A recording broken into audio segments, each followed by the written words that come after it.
Génesis 2, versículos 16 y 17. Dice la palabra del Señor: y mandó Jehová Dios al hombre, diciendo: de todo árbol del huerto podrás comer, mas del árbol de la ciencia del bien y del mal no comerás, porque el día que de él comieres, ciertamente morirás. En este primer punto, la manifestación del pecado, vamos a adentrarnos en este momento tan crucial y tan importante para la raza humana.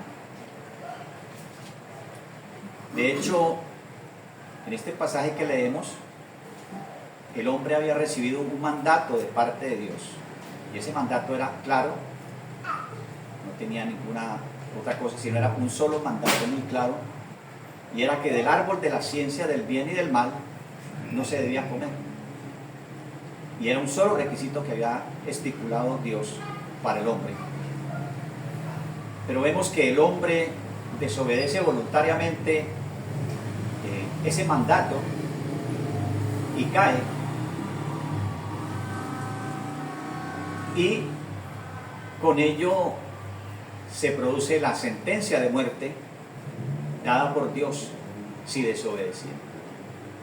Eso era lo que nuestro Dios le había dado a conocer al hombre, que si desobedecía ese mandato, único mandato, si lo desobedecía, moriría. Entonces, al ver este pasaje, llamamos a este episodio de esta situación del hombre, lo llamamos la caída del hombre, porque fue un acto de desobediencia, y como consecuencia de ese acto de desobediencia, Adán trajo una maldición sobre toda persona aún por nacer. Es decir, el hombre que estaba destinado a caminar con Dios y en comunión permanente con Él, cayó de esa posición exaltada que le había dado Dios. Por lo tanto, esa es la caída ocurrida en el Edén. Esta posición que Dios le había colocado al hombre, en que había colocado al hombre, era de plena justicia y rectitud. Pero como consecuencia precisamente de esa desobediencia, quedó condenado el hombre a vivir en un estado de separación y perdiendo su continua, comunión con Dios. Pues es un momento trágico para la humanidad. En Génesis 3:8 dice la palabra del Señor: y oyeron la voz de Jehová Dios que se paseaba en el huerto al aire del día, y el hombre y su mujer se escondieron de la presencia de Jehová Dios entre los árboles del huerto. Entonces nos damos cuenta en este versículo que por este pecado cometido cayeron de esa justicia original donde había sido establecido por Dios, donde habían sido colocados por Dios, y perdieron inmediatamente esa comunión con Dios. Al pecar el hombre, perdió esa comunión directa y perfecta que tenía con Dios. Romanos 3:23 dice: por cuanto todos pecaron y están destituidos de la gloria de Dios. Ese fue el efecto de ese pecado que cometió Adán. Quedó destituido de la gloria de Dios, separado de la gloria de Dios. Y así, como consecuencia de ese juicio que dio Dios, el hombre quedó muerto en el pecado. Y no solamente muerto, sino corrompido totalmente en todas las facultades y partes del alma y del cuerpo. Un efecto tremendamente nefasto para el hombre. Por eso, si miramos las consecuencias de este primer pecado sobre sus autores, o sea, sobre Adán y Eva, tuvieron repercusiones inmediatas. Por ejemplo, primero, Por este pecado, nuestros primeros padres perdieron la comunión con Dios. Eso es lo primero que se vio en ellos. Porque Dios exige una obediencia perfecta y Adán se había rebelado contra él. Por tanto, inmediatamente se perdió esa comunión por esa rebelión. El segundo aspecto de esto es que por tanto que ellos perdieron su justicia original y perdieron los principios necesarios para la obediencia, entonces la conciencia dejó oír su condenación, digamos su voz condenatoria. La conciencia actuó inmediatamente condenando y por consecuencia esto trajo un gran temor y trajo la desconfianza y una serie interminable de pecados empezaron a acontecer en ese momento. Tercer aspecto de esto es que al mismo tiempo que quedaron muertos en el pecado, totalmente viciados, esta corrupción moral se extendió a todas las partes y facultades del cuerpo y del alma, así que el hombre quedó instantáneamente separado de la comunión amorosa con su Creador. Dios habló específicamente que la comisión del acto prohibido sería seguido por la muerte. Y habiendo ellos violado la ley y faltando a su lealtad hacia Dios, pues inmediatamente se aplicó la sentencia divina, la sentencia que había dado Dios.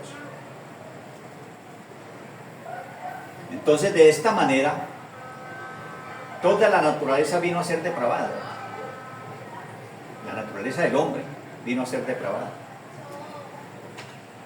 Entonces la voluntad entró en guerra con la conciencia, la inteligencia se oscureció, las pasiones se levantaron, los efectos se hicieron desordenados, los afectos se hicieron desordenados. La conciencia se engañó o enmudeció, los apetitos del cuerpo se insubordinaron y los miembros de este último se hicieron instrumentos del pecado y la injusticia. Ese fue el efecto del pecado. Por eso esta misma realidad que empezó a vivir el hombre se muestra en Génesis capítulo 6, que dice: y vio Jehová que la maldad de los hombres era mucha en la tierra, y que todo designio de los pensamientos del corazón de ellos era de continuo solamente para el mal. Entonces vemos que el hombre había entrado en una situación bien nefasta y bien terrible para él.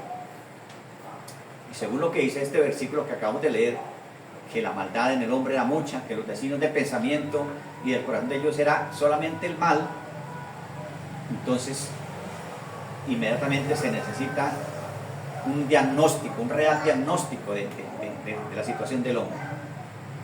Y como consecuencia de ese diagnóstico, pues vamos a ver el segundo punto. El resultado de ese diagnóstico es corrupción, así de sencillo. Vamos a ubicarnos en Romanos capítulo 3, donde vamos a encontrar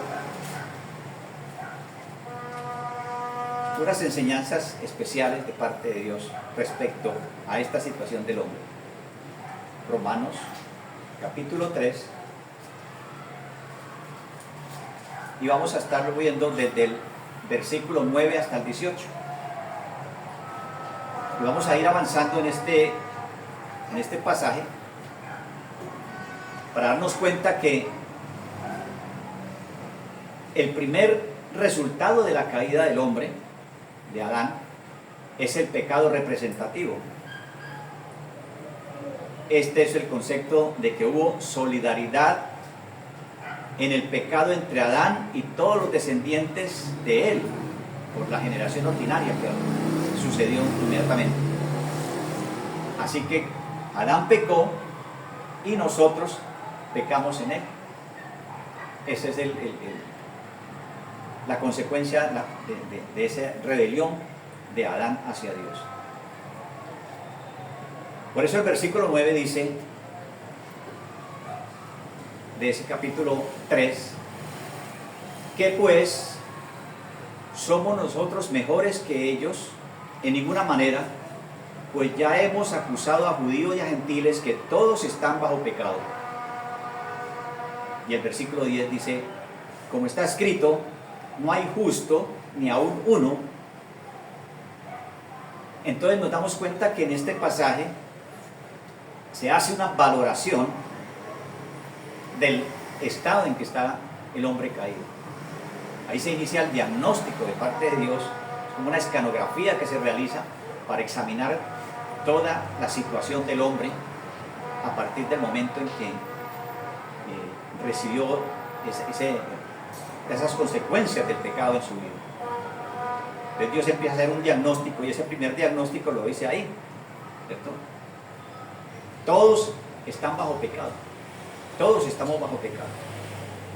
Y dice, reafirma, no hay justo ni aún uno. Ese es el inicio de este diagnóstico tan tremendo hacia el hombre. Entonces estos versículos nos dan esa valoración del estado en que se encuentra el hombre caído. Esta parte examina la condición en que se encuentra toda la raza humana, sin excepción. Todos estamos bajo ese diagnóstico que acaba de dar aquí el Señor a través de este pasaje. En el versículo del 11 al 17 continúa este diagnóstico profundo y real de lo que es el hombre caído. Dice la palabra del Señor, versículo 11, no hay quien entienda, no hay quien busque a Dios, todos se desviaron a una, se hicieron inútiles, no hay quien haga lo bueno, no hay ni siquiera uno.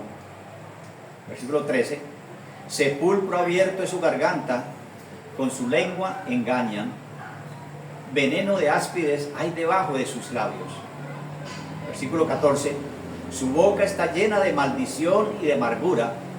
Versículo 15, sus pies se apresuran para derramar sangre, quebranto y desventura hay en su camino. Versículo 17, y no conocieron camino de paz. Este pasaje que acabamos de leer nos hace un examen profundo, completo y real de lo que es el ser humano como consecuencia del pecado en Adán, cometido por Adán, que se transmitió a toda la raza humana.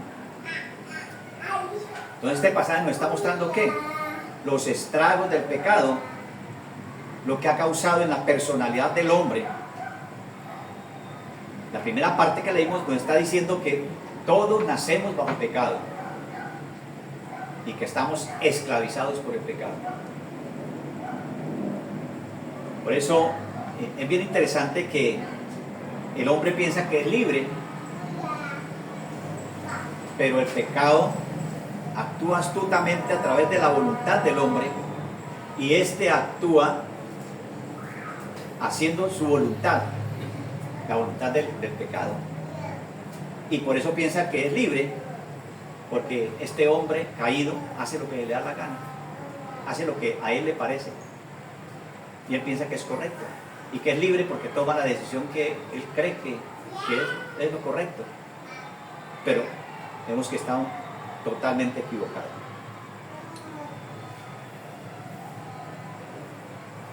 Entonces la Biblia, la palabra del Señor nos dice que la voluntad del hombre ha sido esclavizada. La voluntad del hombre ha estado esclavizada por el pecado. Por eso cualquier actuación que el hombre hace, cualquier situación que viva o que él quiera vivir, está regida por algún motivo pecaminoso. Cualquier acción, cualquier cosa que realice el hombre, necesariamente y siempre está regida por algún motivo pecaminoso. Por eso en el versículo 10 dice, como está escrito, no hay justo ni aún uno. Ese es el diagnóstico supremo que hizo Dios. No hay justo ni aún uno. Absolutamente todos, la raza humana está bajo este diagnóstico y bajo esta mirada que hace Dios del hombre. Mirando esta situación, en Mateo 22, 37, el Señor Jesús dice, Jesús le dijo, Mateo 22, 37, Jesús le dijo, amarás al Señor tu Dios con todo tu corazón y con toda tu alma y con toda tu mente. Él nos manda esto, pero no lo hacemos. ¿Por qué? Porque somos egoístas y nos idolatramos a nosotros mismos. Y como consecuencia de esto, ¿qué surge? Un manantial, brota un manantial de pecado. Somos egoístas, orgullosos, mentirosos, chismosos, etcétera, etcétera, etcétera, etcétera. Y ese etcétera es largo.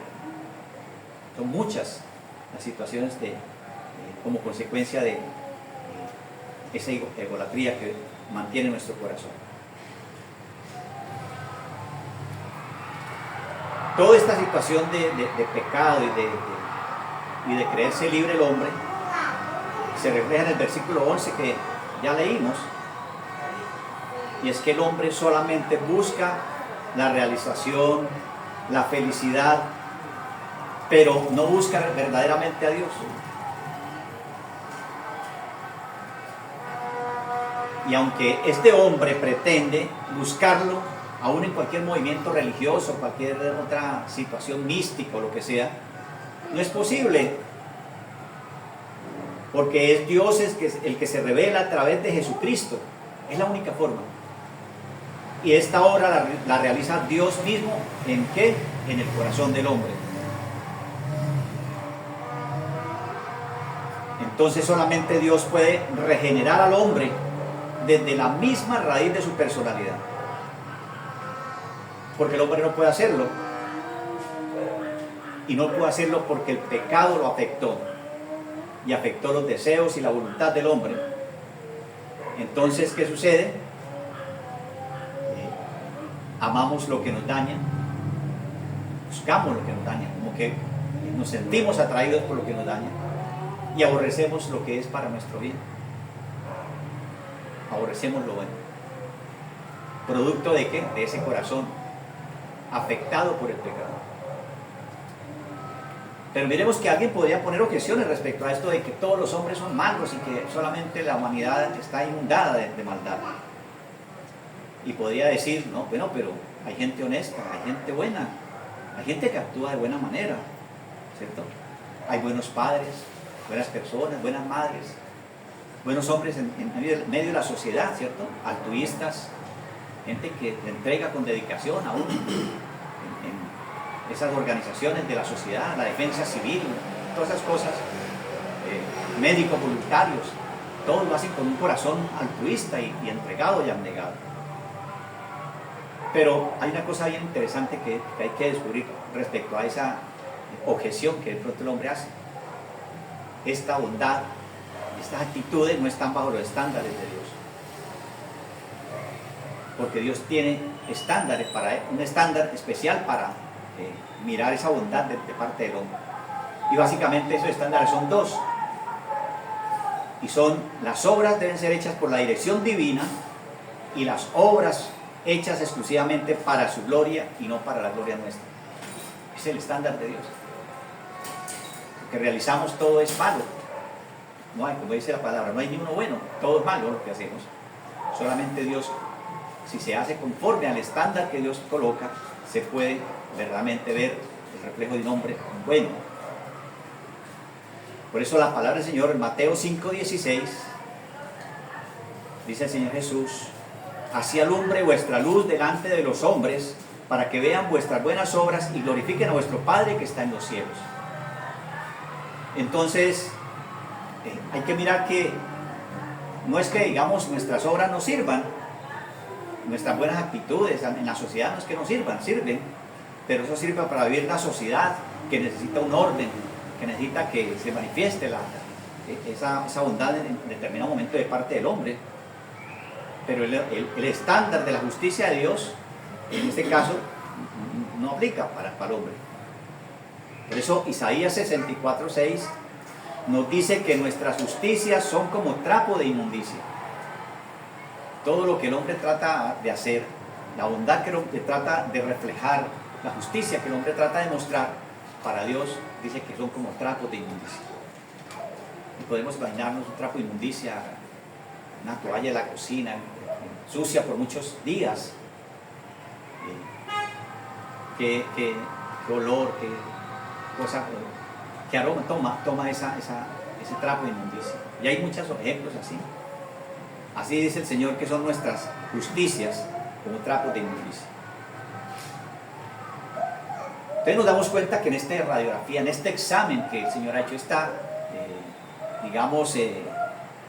radiografía de lo más profundo del hombre, nos damos cuenta que está totalmente dañado el hombre. El hombre ha sido afectado terriblemente por el pecado. Y en resumen del diagnóstico que nos da el Señor al final, en Romanos 3:18 es, en ese versículo, en el capítulo que estamos leyendo de Romanos 3, en el versículo 18, como conclusión de ese examen que hace el Señor, dice: no hay temor de Dios delante de sus ojos. Ese es el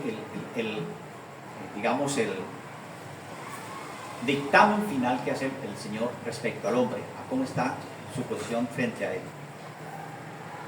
Dice que no hay temor de él delante de sus ojos.